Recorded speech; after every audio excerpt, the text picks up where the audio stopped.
পুরো রাজধানী সরগরম। সকাল থেকে ঢাকায় ভোটের মাঠ চষে বেড়াচ্ছেন বিভিন্ন আসনের প্রার্থীরা।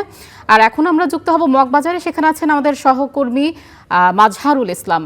মাজহার, আপনি তো এখন মগবাজারে আছেন, সেখানে নির্বাচনী প্রচারণার কি খবর আছে জানাবেন। আপনাকে ধন্যবাদ। আপনি জানেন যে ত্রয়োদশ জাতীয় সংসদ নির্বাচনী প্রচারণা চলছে। এই প্রচারণার মধ্যেই বাংলাদেশ জামাত ইসলামীর নারী কর্মীরা বিভিন্ন জায়গায় ভোট চাচ্ছেন এবং তারা যারা জনগণ আছেন তাদের দ্বারা দ্বারা যাচ্ছেন। এরই মধ্যে বিএনপির নেতাকর্মী কর্তৃক জামাতের নারী কর্মীদের উপর হামলার ঘটনা ঘটেছে বলে অভিযোগ করেছেন দলটির নায়েবে আমির আব্দুল্লাহ মোহাম্মদ তাহের। আজকে তিনি এটি নিয়েই মূলত সাংবাদিক সম্মেলন করেছেন এবং এখানে যে জিনিসটি তুলে ধরেছেন যে সারা দেশে পরিকল্পিতভাবে জামাতের নেতাকর্মীদের উপর, বিশেষ করে নারী কর্মীদের উপর হামলা করা হচ্ছে এবং এইগুলো হামলা হলেও তারা প্রশাসনের কাছে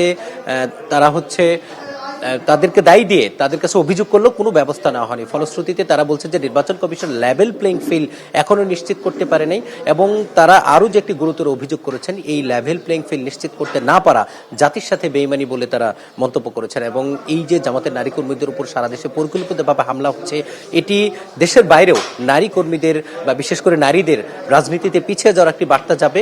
এটি যারা করছেন তাদেরকে এই জায়গা থেকে তারা বিরত থাকতে বলেছেন। একই সাথে বাংলাদেশ জামাত ইসলামী নারী কর্মীদের উপর যে হামলা হয়েছে, এই হামলার প্রতিবাদে তারা আগামী 31শে জানুয়ারি দলটির যে মহিলা বিভাগ আছে অর্থাৎ মহিলা জামাত কর্তৃক একটি জনসমাবেশ করবে বলে জানিয়েছেন আব্দুল্লাহ মোহাম্মদ তাহের।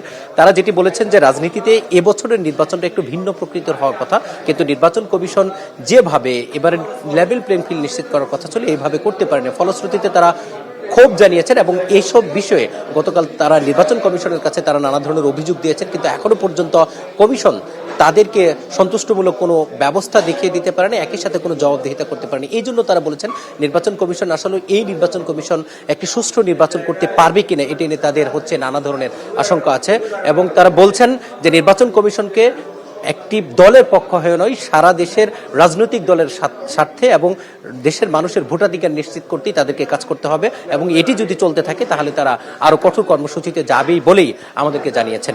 এই ছিল আমার কাছ থেকে বাংলাদেশ জামাত ইসলামীর কেন্দ্রীয় কার্যালয় থেকে সমসাময়িক বিষয় নিয়ে, বিশেষ করে জামাতের নারী কর্মীদের উপর হামলা নিয়ে জামাতের যে সাংবাদিক সম্মেলন সে সম্পর্কিত সর্বশেষ তথ্য।